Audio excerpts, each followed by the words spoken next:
Well, I'm excited. Finally have some audio going. But before we get going today, let's review a little bit. I was just looking over yesterday's slides. So we talked about there are a couple of ways, a couple of exceptions, that is, to the registered use of pesticides and how we may, or a person might be able to use a product, I guess, somewhat inconsistently with the label. You guys remember that at all yesterday? Section 8. Yep, there are two ways of going about that. One would be the Section 18, and the other was the SLN 24, Special Local Needs. You guys remember the difference between the two? Can somebody explain that?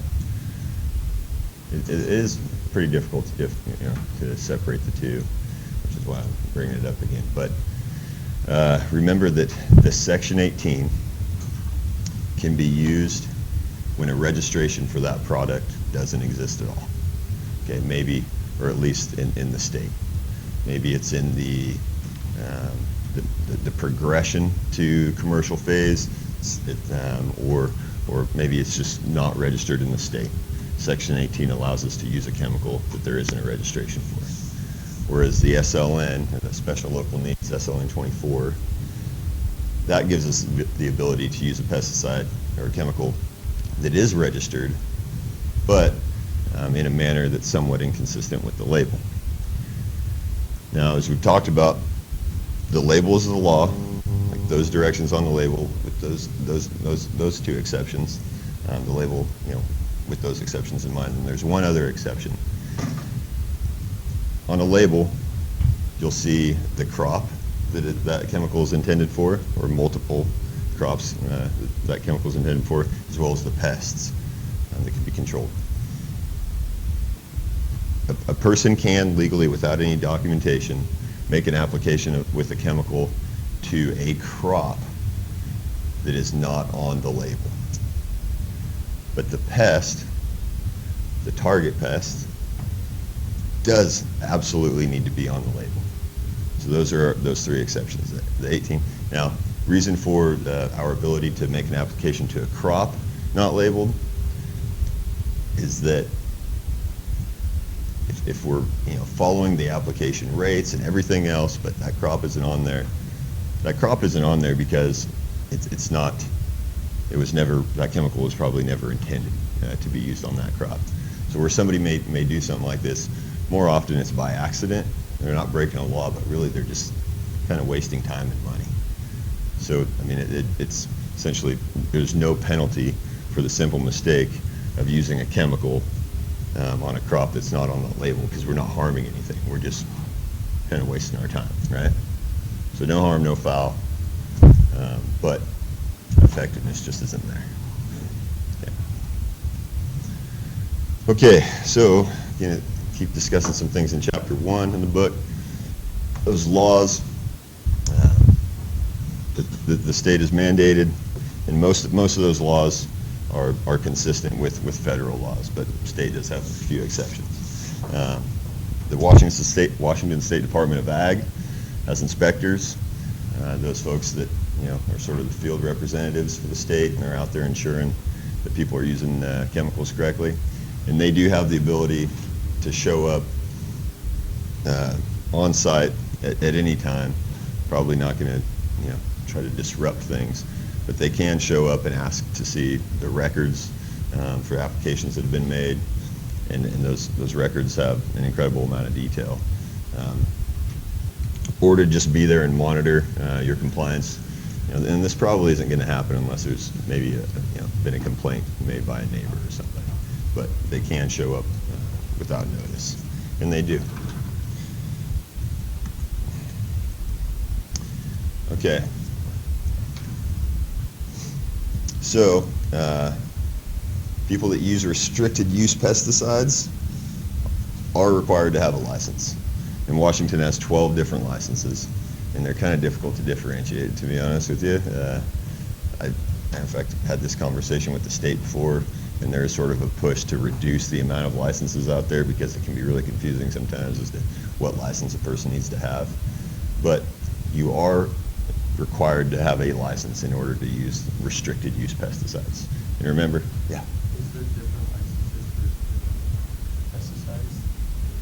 different pesticides? For commercial applicators, there's they call them endorsements. So you would first take a laws and safety exam, which is very, very similar. It's almost identical actually to the private applicator's exam. But then, if you were to be, if you're wanting that commercial license, you'd have to get an endorsement for herbicides specifically, rodenticides if you're going to be out there trapping, or whatever it is that you plan to do to make some money. There is a specific test. So, and most folks don't have a need to get all of those endorsements. And within, I guess, spraying operations, usually a person would go after an insecticide, herbicide, and maybe, or well, very possibly a fungicide. But those would all be different exams to take. Okay. And if you want to look at all the different licenses out there, they are all in the book in the first chapter. Okay, but all of your licenses, first a person would have to pay to take the exam, and then there's an annual fee to maintain your license. With the private applicator, which is really the majority of licensees out there have a private license. I just kind of remember this as it's a multiples of 5, but 20 credit hours have to be earned over a 5-year period, and a person isn't allowed to earn more than 10 credits. That is, in a single year. So they're kind of wanting you to sort of continue that education or knock out. I guess the person could knock it out in 2 years. The other option, which is my general go-to method, is just retesting every 5 years and not keeping track of those credits earned. But if a person's working on a certified crop advisor license, then most definitely maintain those credit hours that you've earned, because those will come in handy.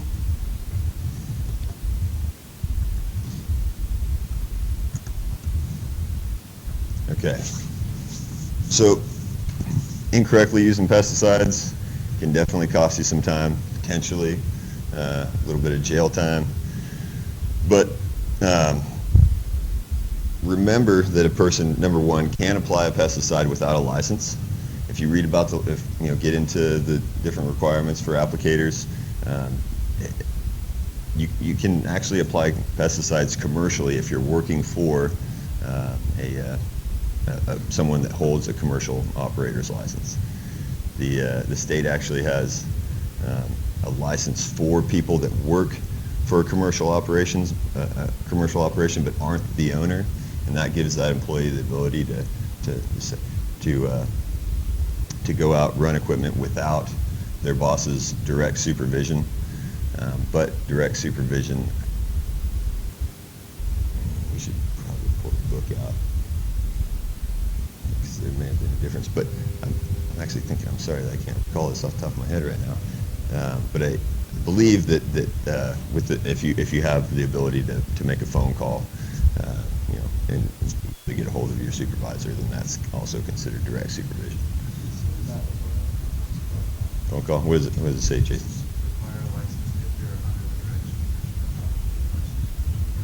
Okay. So then I guess you need to look into that definition of direct supervision, but pretty confident that being able to make a phone call counts as direct supervision. So it does give a little bit of flexibility in who needs to be licensed. Okay, but so fines can, the maximum fine can be up to $25,000. Max civil penalty in Washington is $7,500 for each offense, up to $25,000 in fines. Say again? Okay, all right, good. So a phone call is considered direct supervision. Keep that in mind. I know that some of you guys are going to be working for sprayers, spraying, operations, but that works. Of course, resume is really nice to say that you do hold a license, and not that you have a cell phone. Okay, but okay, so anyway, keep those fines in mind because I've received a warning in the past, and it actually could have been a heck of a lot worse. There were a couple guys out spraying, working together. Not that that's really that relevant, but I would have thought that between the two of them, they wouldn't have made this mistake, and that was that they were spraying in the morning. The weather was right in time, like it does around here, and this is in the fall. Started to get a little foggy. So now, moisture level was, moisture's dropped down to the surface, and drift. I mean, we'll talk about inversions and the environmental conditions that are right for drift to occur, but the environmental conditions were right, and these guys kept on spraying to get the job done. And drift did occur, went across the highway, ended up, and it was Roundup. It was a chem fallow field of ours. Roundup went into another guy's crop. Didn't do a whole lot of damage, but it did get reported, and I ended up with a letter in the mail saying that basically I need to keep myself in check, and it was a couple guys that were working for me. So from an employer standpoint, I much prefer that an applicator has their own license and kind of releases the liability from me a little bit. Yep.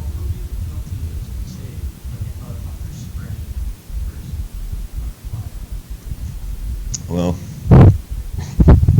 it'd be about like a person in a ground operated machine that goes by and sprays somebody. But if that person wants to pursue some charges, then you could certainly end up with, one, applying off target, negligence. I imagine there's going to be a multitude of charges there, but maximum that a person can face is $25,000, unless it was just absolutely intentional and a person. I'm not a law expert at all, but there will be a penalty. I don't know exactly. And yeah. Oh, really?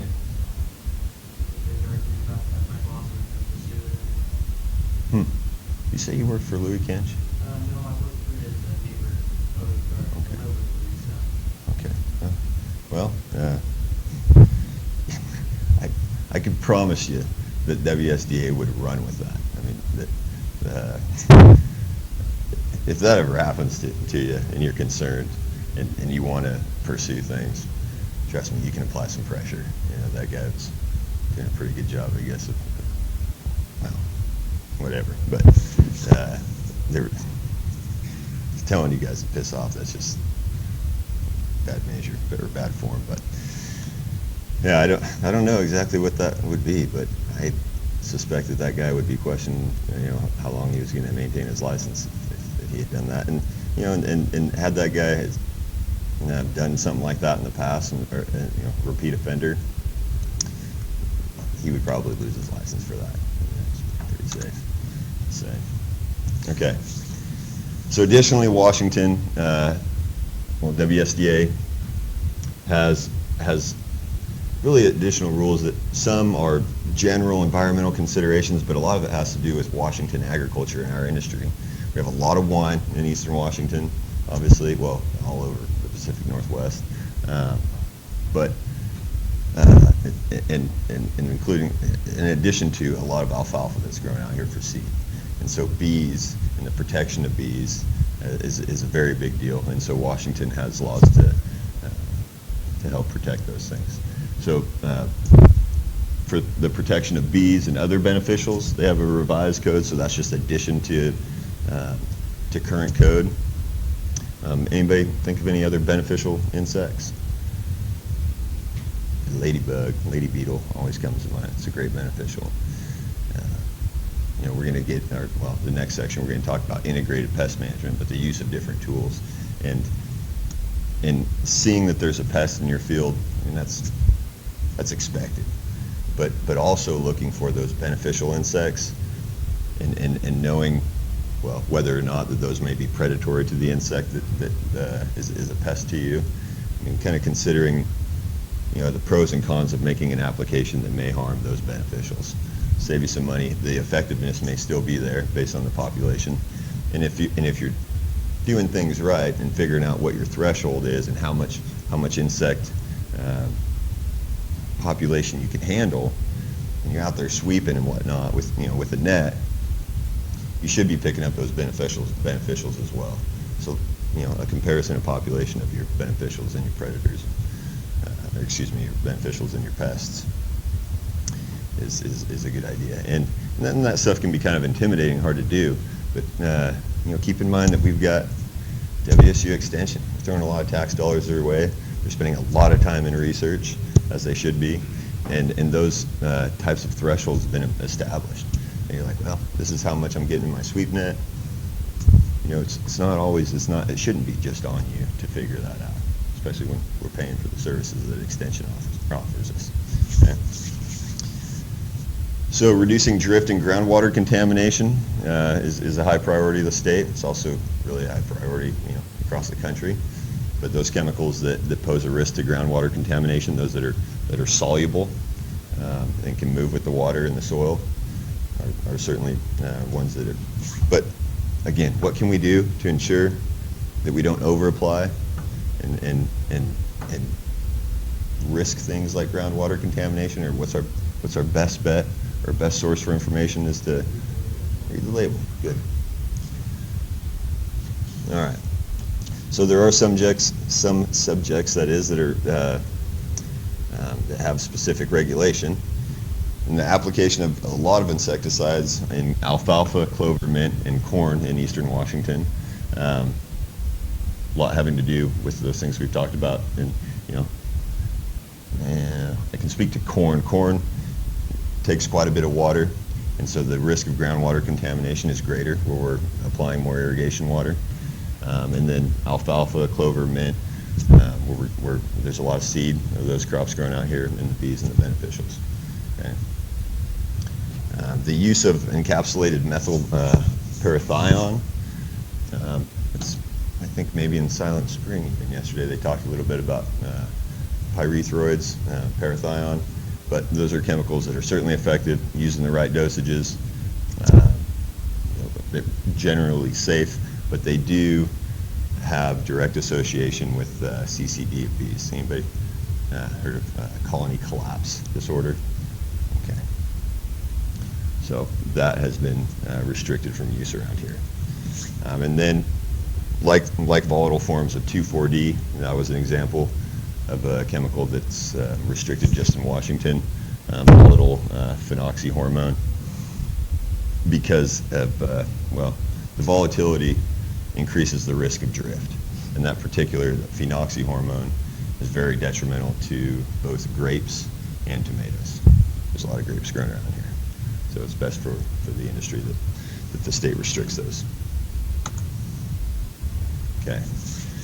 All the chemicals out there, with the exception of copper sulfate, are absolutely restricted. Well, if it's a chemical its main use is in an aquatic environment, because of the potential risk associated with that, not just groundwater, but also those creatures that we're protecting in the water. It's not only a restricted use pesticide, but it also requires that the Department of Ecology is notified and gives you a permit to make that application. And they know when that permit or when that application is going to be made. And the likelihood of having WSDA show up and inspect your operation if an aquatic application is being made is much higher than other applications. Any ideas as to why, just maybe some chem folks in here, copper sulfate is an effective control measure for algae? It's really an adjustment of the pH of the water so that the algae is just not suitable for that environment once that adjustment to the pH has been made. Okay, so let's review a few of the questions that may come up out of that first chapter. The only purpose of the federal and state pesticide laws is to protect the environment from hazardous pollutants. Is that true or false? Awesome. Why is that?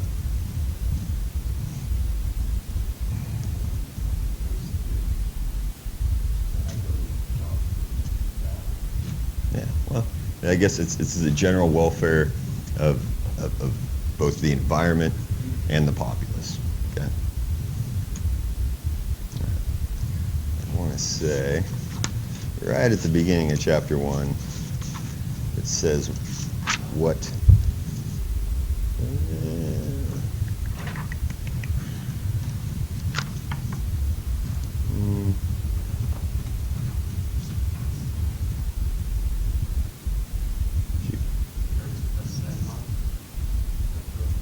Does it answer that question for us? Yep. So both the environment and the public health. Where was that at? What page? Page 1, paragraph what? There you go. Okay.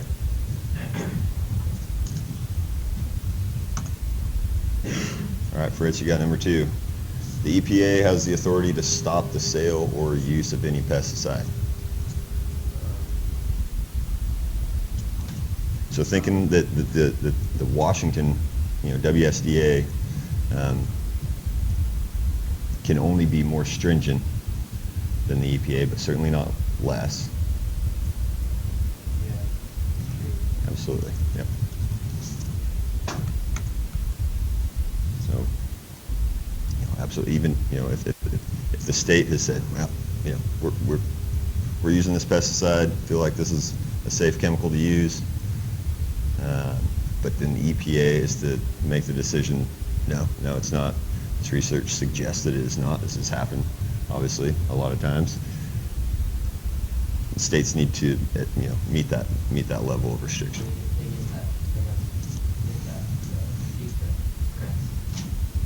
Right. Absolutely. Very good. Okay. Well, we didn't read about those different or discuss the different license types. The dealer manager license is a specific license, and it's one that's required by chemical sales companies. So anytime a chemical is sold at a distributorship, a person holding the dealer manager certification or license is required to be there. Okay. Mr. Bowdish. Restricted use pesticides can be used by any person at any time, as long as they are purchased by a certified applicator. You're right, all right? Why's that? Yeah. Need at least a supervisor there. Very good. Okay, now I'm gonna start struggling with names a little bit. Sydney, I can remember your all pesticide products containing the same active ingredient. So that active ingredient is that component of the chemical that is driving that mode of action or the effectiveness of the chemical. Okay.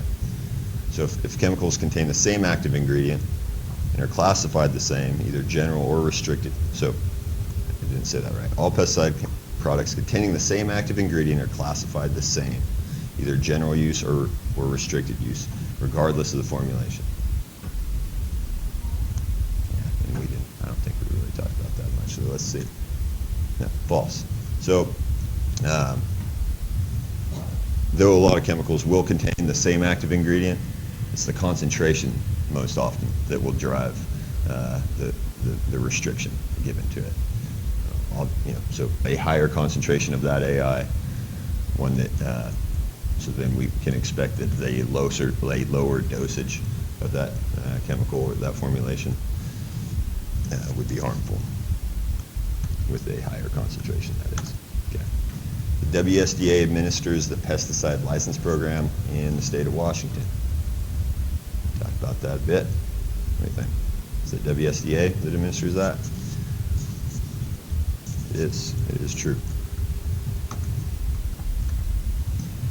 Every pesticide used in Washington must first be registered with the state of Washington through WSDA.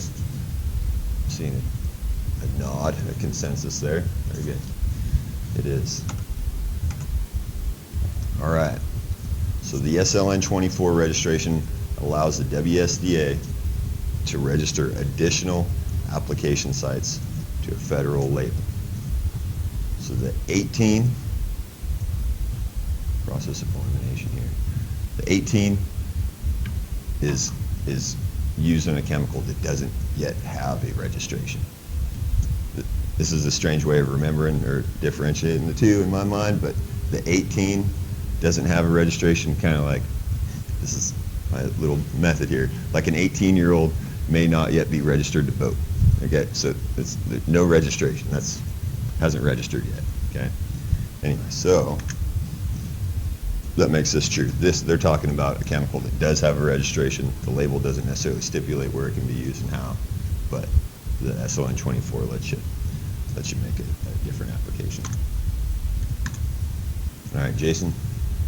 Under a private applicator supervision, an unlicensed applicator can handle restricted use products. Absolutely. Supervision. A spray adjuvant. What again? What's an adjuvant again? Mr. Novakovic, I mean. Remember what the adjuvant was? Adjuvant is essentially an additive, an additional chemical mixed with the chemical carrying the mode of action for effectiveness. So an example of an adjuvant is a spreader, one that will help separate those water molecules to help to increase the coverage over the leaf surface area or something. Yeah, or surfactant. Spreaders, wetter surfactants, pretty much all the same term, right? Another one would be a drift retardant, an adjuvant. The EPA does not consider adjuvants to be pesticides, but Washington does. Okay. So I guess that answers that question for us. That's true. Okay. Forget your name. Sorry. Savannah. How about this one? If a licensed private applicator in Washington chooses to recertify by course credit, so this is a private applicator, how many recertification credits do they need? It is. And how many of those 20 can a person get in 1 year?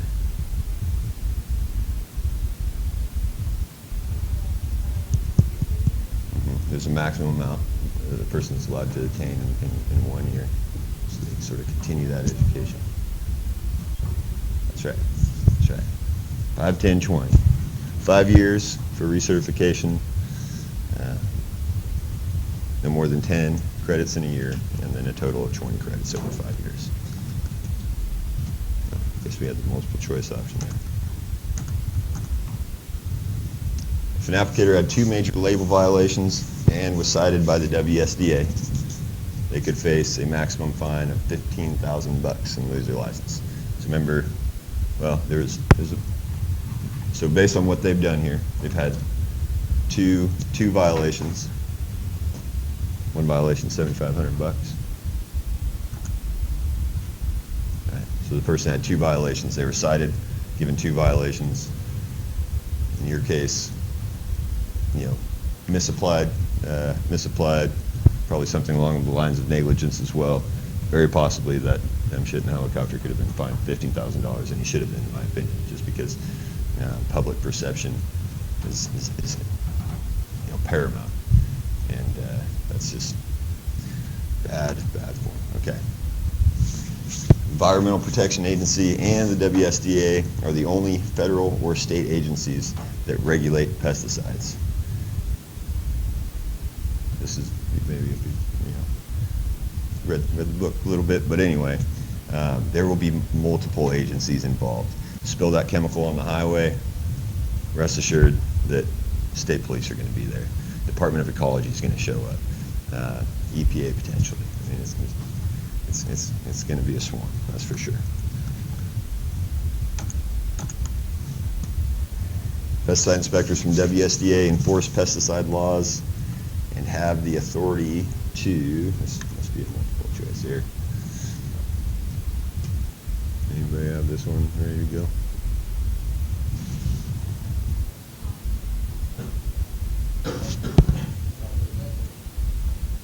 It's always a good option. Okay, it is. They can show up and sample those insects or products you're using.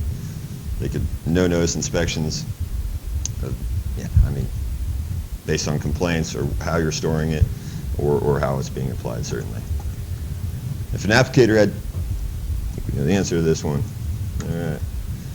Private applicators are subject to criminal and/or civil penalties for unlawful conduct under FIFRA. I would say that guy that sprayed you was probably, potentially, very likely looking, well, a criminal offense would be one that was intentional, intentionally minded to harm somebody. But if that's the case, then most definitely. Excuse me. An applicator can avoid harming the environment, misapplying pesticides, and violating the law by reading and following the damn label. That was a statement, absolutely. Okay, we got time. Let's move forward. Jump into IPM. We talked about IPM a second ago. Anybody know what IPM stands for? That's awesome. Integrated Pest Management. What does that name imply? Managing pests, integrating different methodologies. Maybe that's tillage, getting out there and turning the ground to pull weeds out of the ground, to bring maybe some subsurface weed seeds that exist up to the surface and let those die out. What's going on there? Spraying, using predatory insects for control. Not that common, but I do think using predatory insects is becoming more common. There's legal aspects like quarantine, even leaving a field alone because of, But anyway, so that's IPM. I'm going to talk a little bit about the history, maybe. Slideshow to come up. What's going on here? Where's my slide? Okay.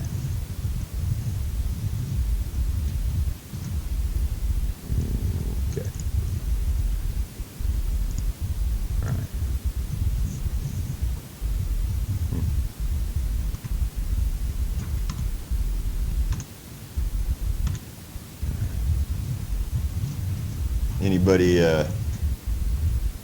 Anybody hear about the Black Plague way back when, the potato famine? There were rats that were acting as a vector. A vector is a sort of a transportation method for a disease of some sort. These rats that were infected with lice were contracting a disease that they were able to pass on to people. And that was maybe through either chewing on potatoes that folks end up eating in time. But when this happened, this removed about 1/6 of the world's population, and a very significant event in time. And there was a lot of effort that went toward figuring out what the hell it was that was going on and how they could prevent that from happening. And that was sort of the beginning of the use of pesticides. Their solution, Cito longe tarde. I don't know if I put no, I guess I did. I was going to try to remember that, but I like that. This was their first solution.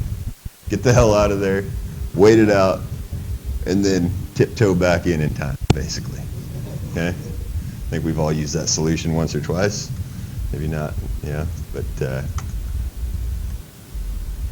was, so they started killing rats, started killing the vector. And a lot of rats. Okay. So now I talk about, I mentioned that was Black Plague. Later in time came the Great Potato Famine. Okay. that did, so the potato relationship with the rats, true story. Additionally, with potatoes being a high starch food, they've been grown for a long time, pretty damn easy to grow, and there's a huge return on investment with one seed potato, which can be one potato cut up into 12 slices, will grow a potato plant, and potentially 4 or 5 potatoes. Potatoes are awesome plants. But so people have been surviving on potatoes for a long time. But late blight, still a problem today in potatoes. Didn't have a control method for it, and that blight was destroying their crop, destroying their main food source. Okay, killed a lot of people because they starved to death, unfortunately, and it's still a big problem. That said, there's a genetically modified potato these days that's resistant to late blight. Science is evolving, and the genetic modification of foods is a pretty important method. We've got a population, we hear these numbers quite a bit, but by 2050, population that's expected to be somewhere near 10 billion, 9 billion to 10 billion people. They're saying that our kind of diverging a little bit here, but that the amount of calories produced, in other words, food produced, needs to double in that time. Our production efforts need to double, or we're losing ground all the time. A little bit less water available in these times, and so it is certainly a very important method or tool at this time. That really one of our best tools to increase or to maintain and increase levels of production to feed this population. Just kind of a little side note, when they talk about the increase in production required, though our population isn't doubling, the amount of animals being consumed and these, I guess, like third world to kind of becoming middle class, Chinese specifically, as they gain sort of economic status, their meat consumption is increasing significantly. And so it's to maybe if diet was to change a little bit less meat consumption, then less production would be necessary. But folks with money do typically like to eat meat, and so that, don't be confused by the statement that our population is going to increase from the current where we're at like 6 to 7 billion, but 9 to 10 billion. Population isn't doubling, but the food produced is on a trend to need to be doubled. Okay. All right. So what's a pest? The point is, it's not just an insect. Blight or zebra chip, I think, is what we're seeing right here, is an example of a pest. But even really, we could even almost say that detrimental weather is something of a pest. Okay, but anything that's going to cause harm or inconvenience, in a sense, to our crop is considered pest. All right, Webster. Every time I see Webster, I always forget. Any of you guys ever see that old show? Was it? I can't remember, but the main character was Webster. You know what I'm talking about? Little black dude. He was like 40 years old, but looked like he was 8. Still around. Anybody ever see that show? No? Gary Coleman. Gary Coleman. Yeah, Thank you. Webster. Yeah. Anyway, I always see his face when I see Webster's definition. Coleman always pops into my head. Guys, I ought to look into that guy. It's funny dude. Okay. So conclusive, so pest definition is inclusive of things, beyond insects, but fungus as well. Bacteria, fish, rats, cougars. My big old boot walking across the ground, stepping on a plant, is also a pest. So including things. I threw this picture up here because pests are inclusive of those things that reduce aesthetic value. Thus, reduce the value of a crop. In potatoes, that's huge. It's always kind of surprising to people. When you go to the grocery store and you buy potatoes, they're pretty damn cheap. But the return that a potato grower can earn you can make a lot of money growing potatoes, and a lot of that has to do with what we were talking about earlier, and how much more mass or what the return on investment is with potatoes, from a seed potato to maybe 5 or 6. But a lot of money goes into their IPM programs because so many potatoes are used in French fries and chips and sold all around the world, and people do not want to see what they call here, this is zebra chip. It's not harmful, doesn't affect the taste, but it definitely looks different and is a lot less likely to be eaten. And so again, a lot of money that goes into protecting those things, inclusive of just aesthetics. There's just a little side story going on. There's a grower that I met in Hermiston that he was growing a little seed corn for us, but his main crop was potatoes. And he told me that in his, it's like 30, 40 years of farming potatoes, and this was verified because I thought he was full of crap. He said that he has been a millionaire and bankrupt 5 different times in those 40 years of growing potatoes. Just, because they put a lot of money into the IPM and establishing a good potato crop, and to lose it is a huge loss. So just kind of an interesting little tidbit. Let's call it a day at that point. All right. So really excited to say that you guys can listen to this lecture now on Canvas, like the online students. All right. Talk to you guys later.